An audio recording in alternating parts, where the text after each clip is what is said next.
L'épisode 33 de Familia est celui du choix le plus inhumain jamais imposé à cette famille. Ilyas qui force Hulya à désigner lequel de ses deux fils il emportera en représailles. Ilyas interpelle alors directement Hulya et Ivo, l'accusant sans détour d'avoir laissé mourir son propre petit-fils, et rappelant au passage tous les crimes passés de la famille. Un homme abattu pour une simple dette, une femme enceinte contrainte d'accoucher avant d'être exécutée par Youssouf lui-même. Il lui déclare froidement avoir perdu son fils et qu'elle perdra le sien à son tour, lui laissant l'impossible choix entre Aslan et son fils adopté. Hulya doit alors choisir lequel de ses enfants Ilyas emportera avec lui. La menace reste d'une clarté glaçante. Elle doit décider sans échappatoire possible. Un moment absolument terrifiant qui vient pousser la cruauté d'Ilyas à un niveau encore jamais atteint jusqu'ici dans la série. Ivo reproche alors à Hulya de ne jamais le laisser travailler ni la protéger comme il le souhaiterait. Hulya rétorque que son propre fils saura, lui, la protéger convenablement. Mais Ilyas, de son côté, sait déjà absolument tout de la situation réelle de la famille. Un fils qu'on croyait perdu retrouve alors sa mère et le reste de la famille dans un moment rempli d'émotions et de tendresse sincère. Il annonce peu après qu'il va bientôt devenir père à son tour, apportant ainsi une lueur d'espoir inattendue au cœur de tout ce chaos ambiant. Un moment de grâce rare qui tranche radicalement avec la noirceur du reste de l'épisode. Hulya rentre alors à la maison, évoquant sa fondation ainsi que la cérémonie prévue pour le lendemain. La vie quotidienne tente tant bien que mal de reprendre son cours normal, malgré toutes les menaces bien réelles qui continuent de peser sur la famille. Gökhan reste alors posté au garage, tandis que Sipsi rapporte plusieurs mouvements suspects observés récemment. Toute la famille demeure ainsi sur ses gardes, consciente que le danger représenté par Ilyas reste à tout moment susceptible de se concrétiser. Un récit évoque alors une histoire d'amour secrète, terminée il y a maintenant 50 ans. Un mélange troublant de naissance et de mort, de douleur et de regret, qui vient ajouter une dimension supplémentaire de mélancolie à cet épisode déjà particulièrement lourd. Devin boit alors, perdant progressivement pied face à toute cette pression accumulée. Ses proches lui conseillent ouvertement de quitter Aslan. Elle finit par avouer, dans un moment de vulnérabilité rare, qu'elle reste malgré tout humaine et que même les psychologues peuvent parfois tomber sincèrement amoureux, malgré tous les dangers que cela implique. Aslan lui dit alors clairement qu'elle peut partir si elle n'accepte définitivement pas cette vie à ses côtés. Devin hésite profondément, déchiré entre son amour sincère pour lui et son instinct de survie le plus élémentaire. Yamur appelle alors son père, lui confiant que sa propre mère lui a un jour souhaité de ne jamais être née. Elle se sent profondément rejetée, persuadée de ne mériter aucun amour sincère. Elle finit par s'enfermer seule dans une chambre, refusant catégoriquement d'ouvrir la porte, malgré toutes les supplications de son entourage. Autour de la table familiale, le fils retrouvé annonce alors fièrement qu'il va devenir père à son tour. La joie et l'espoir traversent brièvement toute la famille, mais les rancunes accumulées persistent malgré tout en toile de fond. Le toast final porté ce soir-là reste d'ailleurs glaçant dans sa formulation, pour les enfants qui naîtront, mais aussi pour tous les mensonges qui restent encore à dire.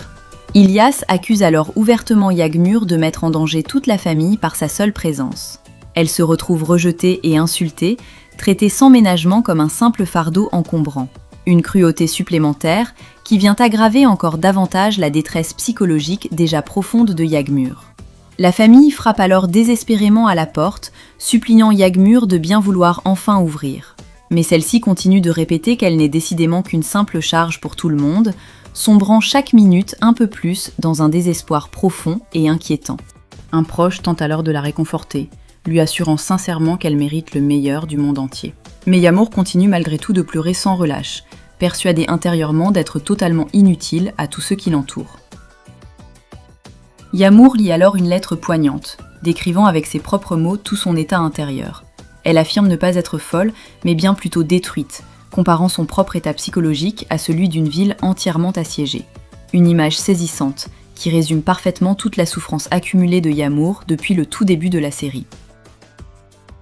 Devin accuse alors directement Hulya de vouloir trahir toute la famille par ses propres manœuvres égoïstes. Elle déclare fermement qu'elle ira parler à la police et qu'elle quittera définitivement Aslan pour toujours par la suite. Hulya s'emporte violemment, l'accusant à son tour de les menacer tous ouvertement par cette décision radicale.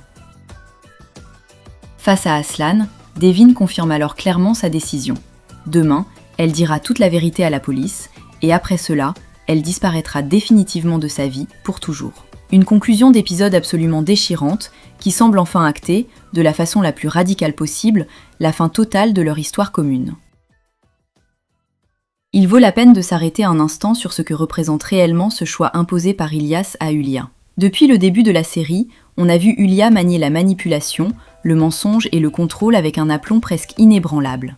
Mais aucune de ses armes habituelles ne fonctionne face à un ennemi qui, comme elle, a lui-même perdu un fils et qui exige désormais la même douleur en retour. Ilyas ne demande pas de l'argent, ni des excuses, ni même une soumission publique. Il demande à Hülya de devenir, l'espace d'une décision, exactement comme lui. Cette symétrie glaçante entre les deux personnages est peut-être ce qui rend cette menace si difficile à contourner.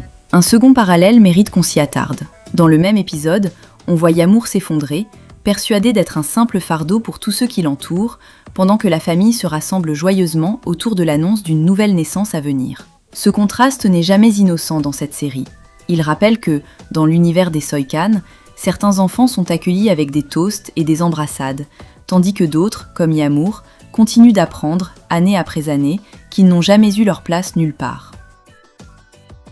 Ce que je retiens surtout de cet épisode, c'est cette accumulation de dilemmes impossibles qui frappent absolument tous les personnages à la fois. Hülya, sommée de choisir lequel de ses fils sacrifier. Devin, tiraillé entre son amour sincère et son besoin vital de justice. Et Yağmur, qui s'effondre complètement, convaincu de n'être qu'un fardeau pour tous ceux qui l'entourent. Seul le retour inattendu d'un fils que l'on croyait perdu, porteur d'une promesse de vie nouvelle, vient apporter une brève lueur d'espoir au cœur de tout ce désespoir accumulé. Cet épisode confirme, de la façon la plus brutale possible, que la guerre contre Ilyas ne laissera plus personne indemne dans cette famille. Dites-moi en commentaire, vous pensez que Devin va vraiment tenir sa promesse de parler à la police et de quitter Aslan pour toujours, ou que sa décision va finir par vaciller au dernier moment? Et ce choix impossible imposé par Ilyas à Hülya, entre Aslan et son fils adopté, vous pensez qu'elle va réellement devoir faire ce sacrifice terrible? Je lis absolument tous vos commentaires. Un like et un abonnement, ça aide vraiment énormément. Merci sincèrement d'être là, épisode après épisode.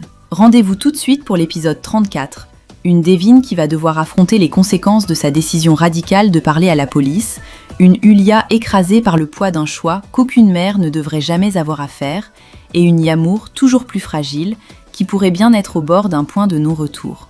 J'ai l'impression que cette promesse de Devin va véritablement tout faire basculer dans les épisodes à venir, et que le choix imposé par Ilyas à Hülya pourrait bien être la menace la plus terrible que cette famille ait jamais eu à affronter. Le retour inattendu d'un fils qu'on croyait perdu, porteur d'une lueur d'espoir au cœur du chaos. Yağmur qui s'enferme, détruite, comme une ville assiégée. Et pour finir, Devin qui prend la décision la plus radicale de toute la série, parler à la police, puis disparaître pour toujours de la vie d'Aslan.